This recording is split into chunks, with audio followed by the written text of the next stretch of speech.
India's number 1 varicose veins hospitals అబీస్ను సంప్రదించండి. మీ నొప్పి లేని ప్రయాణాన్ని ప్రారంభించండి. నమస్తే రమ్మగారు. నమస్తే జయ. చందమామ కథ ఏదైనా చెప్తారా? చెప్తాం. రాతిసింహం కథ.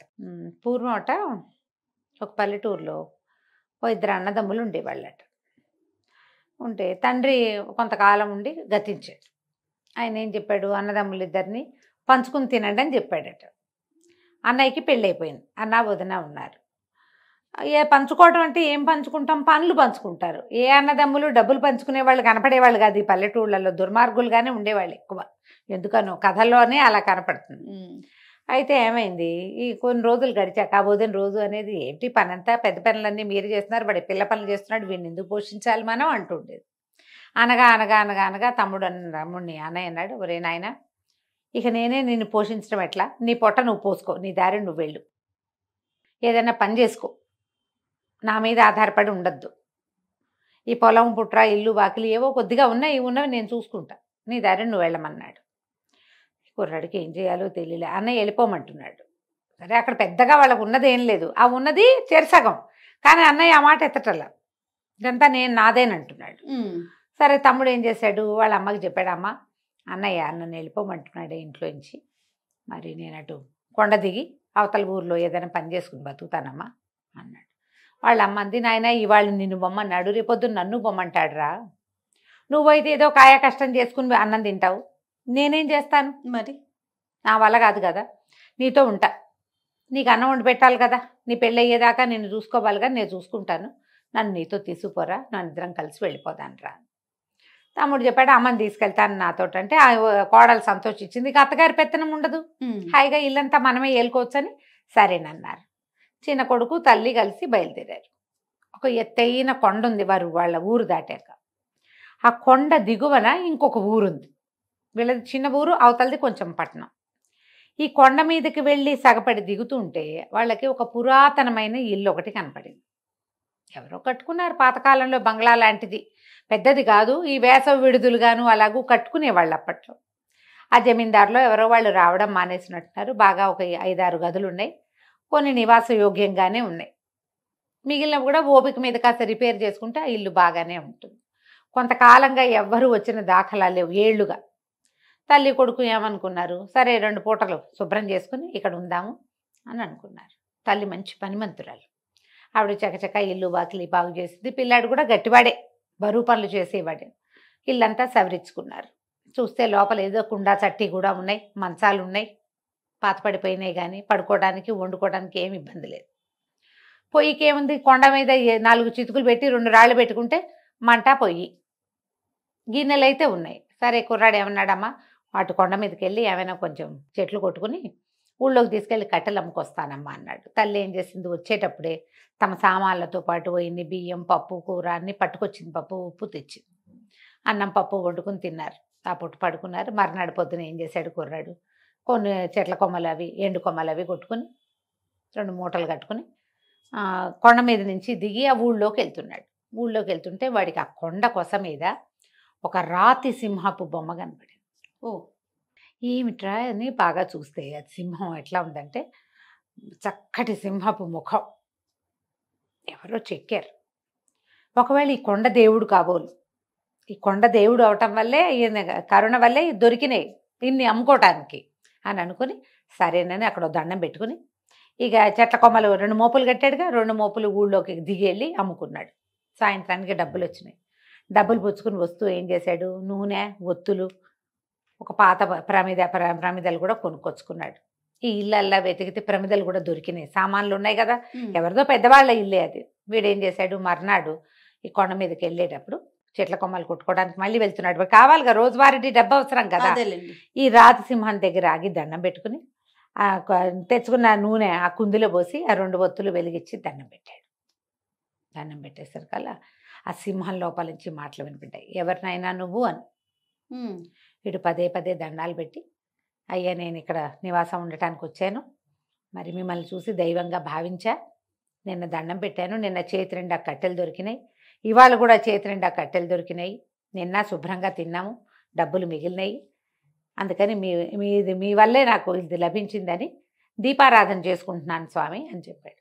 చెప్తే సింహం అంది, అది రాధసింహం, ఓ పంచి వెదురు బుట్ట ఒకటి పట్టుకురా, రేపు వచ్చేటప్పుడు నువ్వు వెతుక్కోకుండా ఉండేలా అంత సంపదిస్తాను నీకు. సరేనన్నాడు కుర్రాడు. అప్పటికి 3వ రోజే వాడు మర్నాడు ఏం చేశాడు, ఈ కట్టెలు పుచ్చుకొని పోయాడు ఊళ్ళోకి. అమ్మేసి వచ్చేటప్పుడు అంత వెదురు బుట్ట కొనుక్కొచ్చుకున్నాడు. బుట్ట ఎందుకురా, అందుకని వాళ్ళమ్మ ఏ ఆకులు ఆకుకూరలు కోసుకురావడానికి గొంగూర అవి ఉన్నాయి, ఇంకో కొండ గొంగూర అవి కోసుకొస్తాడు, అదే అందుకు బుట్ట తెచ్చాడు అనుకుంది. తల్లి పెద్దగా దానికి అడగల. మర్నాడు మళ్ళీ వీడు దీపం నూనె పుచ్చుకుని వెళ్ళి, దీపం కుంది అక్కడే ఉంది, నూనె ఒత్తులు పుచ్చుకొని వెళ్ళాడు, ఈ బుట్ట పుచ్చుకెళ్ళాడు. నూనె పోసి ఒత్తులు వెలిగించి ఆ బుట్ట పుచ్చుకుని వచ్చానండి అని దండం పెట్టాడు. సింహం అంది, నా నోటి కింద పెట్టు ఈ బుట్టని, దీన్ని మొహర్లతో నింపుతాను, కానీ కింద పడకూడదు, బుట్ట నిండేటప్పుడు చెప్పు, మొహరు కింద పడిందా నీకు చాలా కష్టాలు వస్తాయి అని చెప్పింది. సరేనని ఆ బుట్ట సింహం నోరు కింద పెట్టాడు. సింహం నోరు ఇట్లా అని గర్జనలాగా నోరు తెచ్చింది. నోట్లోంచి జల జల జల జల బంగారు కాసులు రాలిపడ్డాయి. బుట్ట నిండిపోతోంది. కుర్రాడు బుట్ట నిండిపోతోందండి అన్నాడు. అనగానే టక్కిన ఆగిపోయింది. ఇవి తీసుకుని పో, నీ బతుకు నువ్వు హాయిగా బతుకు. ఆ మొహర్లో ఉన్న బుట్ట తీసుకుని కిందకి దిగెళ్ళిపోయాడు. తల్లి నిర్ఘాంతపోయింది. ఇంత డబ్బా, ఏనాడు బంగారు కాయను చూసిన వాళ్ళం కాదు మనం, ఇదెక్కడిదిరా, ఇది ఎట్టా వచ్చిందిరా అంటే, అమ్మాయిగో ఇది ఇట్లా జరిగిందన్నాడు. చాలా భయపడ్డాడు. కానీ భయపడింది కానీ అమ్మ సరేనని ఊరుకుంది. కుర్రాడు ఏం చేశాడు, శుభ్రంగా ఊళ్ళోకి వెళ్ళి 4 మనుషులను తెచ్చి ఇంటికి సున్నాలు వేయించి ఇల్లంతా బాగు చేసుకుని చుట్టూతా కోరడి కట్టి ఇంట్లో కావలసిన సామాన్లు కొనుక్కుని ఒక 1/2 డజన్ మేకలు, ఓ 4 గొడ్లు కొనుక్కుని డబ్బులు తినేద్దాం అనుకోలే వాడు. చక్కగా హాయిగా ఉండటం మొదలుపెట్టాడు. మేకలను కోసుకెళ్తున్నాడు, తోలుకెళ్తాడు, ఆవులను తోలుకెళ్తాడు, గొడ్లు తోలుతాడు. సాయంత్రం అయ్యేసరికి పాలు పిండి ఊళ్ళోకి తీసుకెళ్ళి పోసేస్తాడు. మొహర్లు సగం ఖర్చు అయినా కొన్ని మొహర్లు లోపల ఉన్నాయి, రోజువారీ డబ్బులు వస్తున్నాయి. నీకు ప్రతిరోజు పాడి బయటికి వెళ్తుంటే డబ్బే కదా వచ్చేది. చక్కగా ఉన్నాడు పచ్చగా. ఈ కొండ ప్రాంతం నుంచి దిగి పై ఊరు వెళ్ళే వాళ్ళందరూ చూశారు, చిన్నవాడు బాగున్నాడు బాగున్నాడు అని.